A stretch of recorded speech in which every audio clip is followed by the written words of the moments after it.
This was supposed to save lives. This was supposed to end suffering. This was supposed to be the cure. Instead, it became one of the most addictive products ever created. And the man who made it, he died broke, addicted, and forgotten. This is history by accident. May 1886, Atlanta, Georgia. The air is thick with humidity. The South is still recovering from the Civil War. Morphine addiction is everywhere. Soldiers came home broken, in pain, dependent, desperate for anything to ease their suffering. And in a small backyard, a man is stirring a kettle. His name is John Pemberton. He's a pharmacist, a veteran, and an addict. He's trying to cure himself, trying to cure thousands like him. He's mixing ingredients, coca leaves, kola nuts, sugar, caramel coloring. He doesn't know it yet, but he's about to create the most recognizable drink in human history. Not because it works, but because it doesn't. John Pemberton wasn't always an addict. He was a respected man, a pharmacist in Columbus, Georgia. Smart, ambitious, always experimenting with new formulas. Patent medicines were huge back then. Miracle cures, health tonics, elixirs that claimed to fix everything. Headaches, fatigue, depression, impotence. Most of them were garbage, but people bought them anyway because they were desperate. And John was good at making them. He created something called French wine coca, a mixture of wine, coca leaves, and kola nuts. It was popular.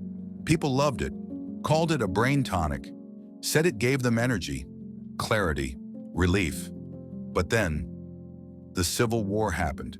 John enlisted, fought for the Confederacy, and in 1865, he was slashed across the chest with a saber, nearly killed him. The wound was deep, painful, infected. So the doctors gave him morphine, lots of it, and it worked. The pain stopped. He could sleep again, function again. But there was a problem. The war ended. The wound healed. But the morphine never left. John Pemberton became addicted, like tens of thousands of other veterans. They called them army disease cases, soldiers who came home dependent on the very medicine that saved them. And there was no cure, no rehab, no support, just shame and more morphine. So John did what he knew how to do. He tried to cure himself with chemistry. He went back to his lab, back to his coca leaves and kola nuts, and he started experimenting. He believed, truly believed, that coca could replace morphine, that it could wean people off opiates, give them energy without the addiction, freedom without the pain. He wasn't alone in this belief. Cocaine was being hailed as a miracle drug. Sigmund Freud recommended it. Doctors prescribed it.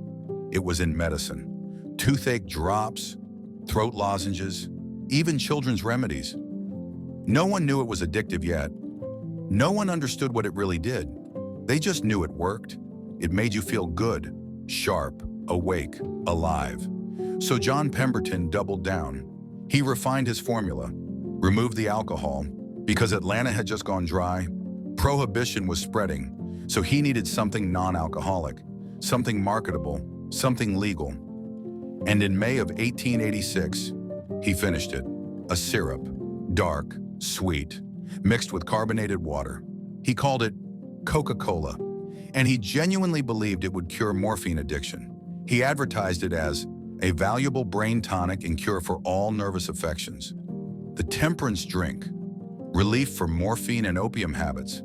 He put it in newspapers, sold it at soda fountains, 5 cents a glass, and people bought it. Not because it cured anything, but because it made them feel amazing. Of course it did. It had cocaine in it, extracted from coca leaves. Not a lot, but enough. Enough to give you a buzz, a lift, a rush. People drank it and felt better immediately. Energized, focused, happy. They thought it was the carbonation, the sugar, the secret formula. But really it was the cocaine and the kola nuts caffeine, a 1-2 punch of stimulants. Pemberton marketed it as medicine, but people drank it like soda, and they loved it. But here's the tragedy. John Pemberton, he never got to see it succeed, because by 1888, he was dying, stomach cancer. still addicted to morphine, broke, desperate for money. He had sold parts of his formula to different investors, trying to raise cash, trying to fund his treatments, but it didn't work. He died in August 1888, just 2 years after inventing Coca-Cola. He was buried in an unmarked grave. No fortune, no fame, no recognition, just another dead veteran, another addict, another forgotten inventor. And Coca-Cola?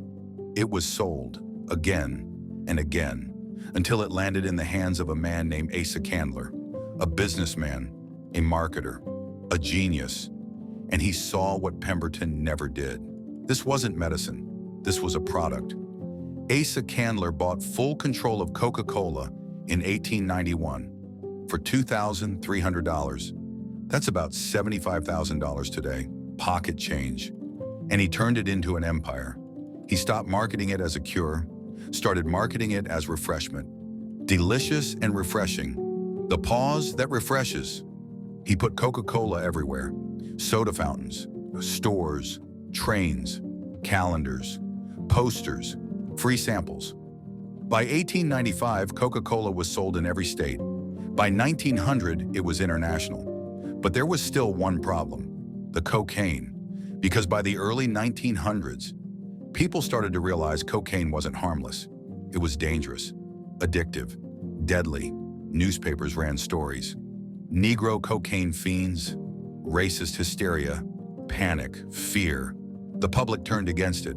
And Coca-Cola was in the crosshairs. So in 1903, they quietly removed the cocaine. Well, mostly, they still used coca leaves, but they removed the active cocaine alkaloid.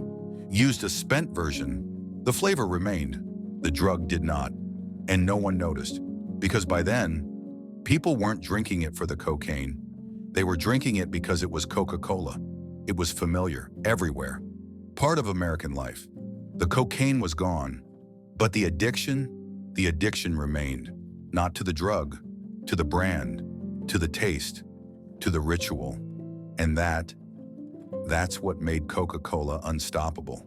By 1919, the company was worth $25 million. By 1985, New Coke proved people would riot over the formula.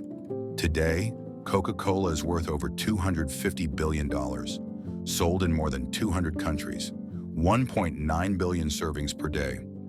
All because a morphine addict tried to cure himself and failed. But here's the really dark part. Pemberton thought he was making something helpful, something healing, a way out of addiction. Instead, he made something that perfectly replaced one craving with another. Morphine made you numb. Coca-Cola made you alert. One took away pain. The other gave you a buzz. Different drugs, same cycle, same dependency. And for decades, Coca-Cola contained an actual addictive substance. It wasn't accidental. It was the whole point. Pemberton believed in Coca, believed it was safe, believed it could save people. And in a way, he was a victim of his own reaction. He died addicted to morphine, never freed by his formula, never cured. His miracle tonic didn't save him. It made him irrelevant, while other men got rich off his name. And that's the cruel irony of Coca-Cola. The man who invented it, forgotten. The investors who sold it, legends. History doesn't care about inventors. It cares about whoever wins. So why does this matter? Why does a failed morphine cure deserve 15 minutes of your time? Because Coca-Cola is the perfect symbol of how good intentions create terrible outcomes. Pemberton genuinely wanted to help. He wasn't trying to build an empire. He wasn't trying to hook millions of people on sugar and caffeine. He was trying to cure addiction. And instead, he created one of the most consumed products in history, a drink so embedded in culture that it's shaped global taste. It's in movies, ads, meals, memories. It's Americana in a bottle. But it started as medicine, failed medicine, medicine that contained cocaine, and was marketed to addicts. Think about that. The same drink you grab at a gas station used to have cocaine in it, used to be sold as a cure for opiate addiction, used to be prescribed. And the guy who made it died penniless, in pain, still hooked on morphine. still searching for relief that never came. That's not a success story. That's a tragedy with a logo. But Coca-Cola isn't alone. History is full of cures that made things worse. Heroin, created by Bayer in 1898, marketed as a non-addictive substitute for morphine. Spoiler, it wasn't. Lobotomies, won a Nobel Prize, destroyed thousands of lives. Thalidomide, prescribed to pregnant women for morning sickness, caused catastrophic birth defects. Cigarettes, recommended by doctors. More doctors smoke Camels. Radium, put in toothpaste, drinks, cosmetics, killed people slowly, painfully. We look back now and think, how could they not know? But they didn't. They believed, they trusted, they marketed, and people suffered. Coca-Cola is just the most successful version of that story. It survived because it adapted. It removed the cocaine before it was too late. It pivoted from medicine to lifestyle, from cure to culture, but it never stopped being addictive, just in a different way. Sugar, caffeine, nostalgia, habit. You don't need cocaine when you've built a brand people can't quit. And maybe that's the real danger. Not the drug, the dependence, the idea that we need it, that life is better with it, that we deserve a Coke. Pemberton wanted to free people. Instead, he gave them a new chain, a sweeter one, a shinier one, but a chain nonetheless. And today, Coca-Cola is everywhere, in schools, hospitals, stadiums, homes. It's so normal we don't question it. We just drink it. We just buy it. We just pass it to our kids. And no one remembers the morphine addict in Atlanta, the man stirring a pot in his backyard, hoping to find salvation in coca leaves. No one remembers John Pemberton, but everyone knows Coca-Cola. That's how history works. The inventor fades, the product remains, and we never ask, why did this exist in the first place? John Pemberton died on August 16, 1888.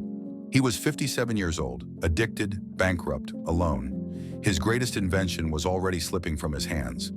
And within a few years, it would make other men millionaires. But not him. Never him. He was buried in Columbus, Georgia. No headstone for decades. No recognition. No parade. Just dirt and silence. Meanwhile, Coca-Cola became the most recognized brand on earth, worth more than most countries. A symbol of capitalism, of America, of success, built on the back of a medicine that didn't work, a cure that wasn't, a formula born from addiction and sold to millions. So the next time you crack open a Coke, think about that. Think about the man who made it, the war that broke him, the morphine that enslaved him, the hope that drove him to create something new, and the investors who erased him. Because Coca-Cola isn't just a drink, it's a reminder that good intentions mean nothing. If the outcome is profit, that addiction doesn't need a drug if you can sell a habit. And that history doesn't remember the wounded, it remembers the winners. Pemberton tried to cure morphine addiction and accidentally created one of the most powerful brands in human history.